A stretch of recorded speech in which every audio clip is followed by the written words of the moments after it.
Sabay-sabay natin alamin ang mga kaganapan na nangyayari sa ating bansa.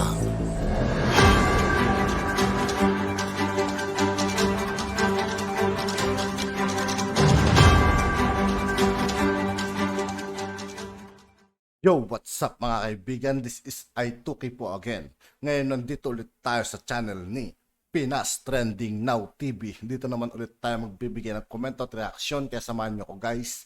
Let's go! Circular 89-296. Is that correct?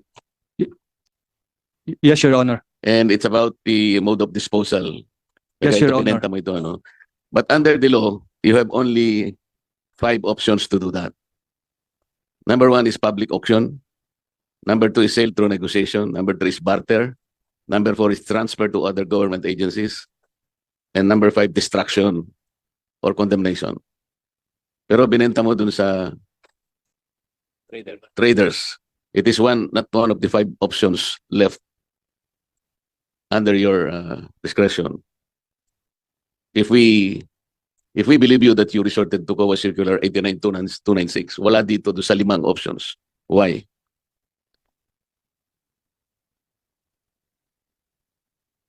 Can you answer that, please?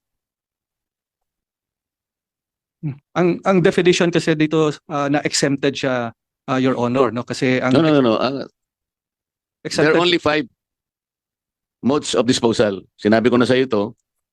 Public auction, sale through negotiation, barter, transfer to other government agencies, destruction.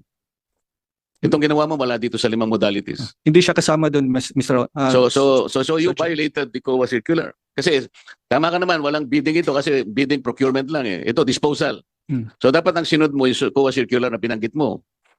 Pero pag nirefer mo yung COA circular, hindi mo naman ginamit yung isa sa 5 available to you. Why so? Sinunod natin yung definition and scope ng circular, Your Honor, no? Which excludes kwan. Wala na tayo sa scope and definition eh. I'm talking about the mode of disposal. Yun lang eh. Kasi bebenta ka, so magdi-dispose ka eh. So pipili ka lang doon sa 5 available to you. Pero ang ginamit mo wala doon sa 5. Ang ginamit to natin dito is sale through negotiation as approved by the council, which is the sale of a maximum price of 25 pesos. So Huwag mong gagamitin yung bulletin na ginawa ng pangkopong-kopong. Ang sinasabi natin dito is COA Circular 89-296. Nandiyan ang COA eh. Ito lang ang basis mo, wala nang iba eh. Pagkatapos, sabi mo kanina, ginagamit mo pa yung inyong circular. Ito yung binigay mo.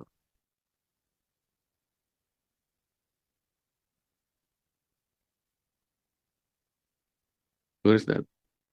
Hindi ba doon sa Section 5 ng inyong council? Yung council lamang ang magde-determine ng way of disposing it. And that one did not delegate it to you. Kasi sinasabi roon, there is no further delegation. Pero ikaw mismo ang nag-approve using a bulletin. Di ba? Basahin mo yung mismong circular. Kairam na, boss. Ang nakalagay doon, it is the council which will determine the disposal. Ito, babasahin ko sa iyo. The following are discretionary powers of the council under its charter which cannot be delegated. Letter F, the power to sell, blah, blah, blah. So kung hindi ma-delegate the power to sell and it's only reserved for the council, bakit ikaw ang nag-decide? Your Honor, merong resolution ang council on the disposal of the stock. Ito yung sinabit namin ho na annex. We provided the copy of this resolution. Sinabi January sa'yo 25, ng council 2022. na ikaw magdidesisyon, ikaw lang? The resolution delegated it to you, not the council itself?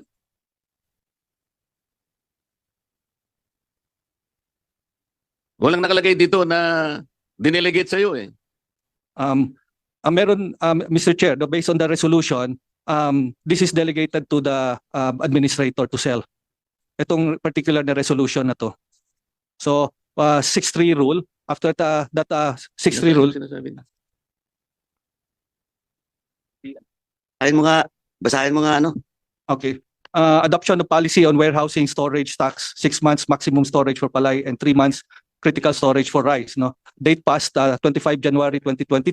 Resolution number 1025-2022-A. No, whereas I Republic have Act. to cut you because Yeah. the title is adoption of the policy on warehousing storage of stock 6 months maximum storage for palay. Walang sinasabing disposal dito eh. So wag kang mag-iimbento sapagkat malinaw rito eh. Disposal is another, warehousing is another. So kinakapit mo dito sa resolution na ito, yung disposal, it is not here. Rolling stocks to eh, warehousing ito and storage. So, Your Honor, if I may read, no. So, ang sinasabi dito, NFA shall, based on Rule 8.3.2 of the IRR of 11203, NFA shall maintain the optimal level of buffer stocks at all time, except to make releases in response to emergency in support of disaster relief programs of the government or to dispose stocks as necessary before the quality of rice deteriorates become unacceptable. Whereas during 2021 NFA Council meeting, the management recommended for the Council's approval the NFA policy on warehousing storage. O sa 60 rule, no? habang Before sinasabi mo, wala pa the rin akong disposition. marinig na delegation eh. No, before Sa'yo. disposition. So, ang sinasabi dito, after that, you have to dispose. Kaya Dispose. hindi sinasabing Dispose is ikaw selling. ang dinelegate, ikaw magdi-dispose. Walang sinasabi. You will still have to maintain section 5 of yung 2014 NFA Code of Corporate Governance. Kasi hindi madedelegate nga ito. Otherwise, walang kwenta itong corporate governance ninyo na nakalagay mismo sa section 5. Dapat nabasa mo ito eh. Sinasabi niya, which cannot be delegated. So hindi mo po pwedeng kukunin yung isang bagay na hindi mo pwedeng i-delegate sa'yo. Hindi ba? You are a lawyer? No, Your Honor. Madam, you are a lawyer. Yes, Mr. Chair. Potestas delegata, non delegare potest. Is that correct? Correct, Mr. Chair. What has been delegated to the council cannot be further delegated. Tama po, madam? Yes, Mr. Oo. Chair. Paano ngayon? Pero sagutin mo muna yung unang tanong ko sa'yo. There are only 5 modes of disposal. Sinabi ko na sa'yo, wala doon yung ginawa mong pagbebenta doon sa dalawang traders. What happens now? So hindi na makasagot, Madam Chair. Mr. Chair. Talagang violation po eh. O ikaw na, Mr. Karaps. Mga Marcoleta. Yes, may we now recognize the Honorable Karaps Paduano? Thank you, Mr. Chairman. Oh, huwag ka muna umalis. Isang buwan ka na wala. Tapos alis ka kagad. Anyway, Mr. Chairman, pakinggan mo, anyway, tama po ba na some of those individuals have a preventive suspension for 6 months without pay? Namatay na? Yung iba ka-retire lang? May nag-retire? May nag-retire, may namatay, may on leave. Tama po ba? Yes, Your Honor. Oh, please submit to this. Kasi, Chairman, bakit kailangan natin to? Kasi, tingnan mo, dapat nandito ombudsman because they should have done due diligence. You're implementing a preventive suspension for 6 months to those employees na disease, to those employees na nag-retire, to those employees na on leave. Eh, ano nangyayari dito sa atin? Pag ganyan. Just a mere information. Of course, ombudsman should act on it. But, ang sinasabi ko ng Chairman, sabi ko dapat ombudsman has done its part with due diligence. Saan ka nakakita? Nakakasuhan mo? Preventive suspension? Patay na pala. Tapos na. At yun nga po mga kaibigan, dito po nagtatapos ang ating reaction video. Muli ako po si I2K ng Sundalo ng Dunggalo. Maraming salamat sa patuloy na pagsuporta. Yeah, peace out.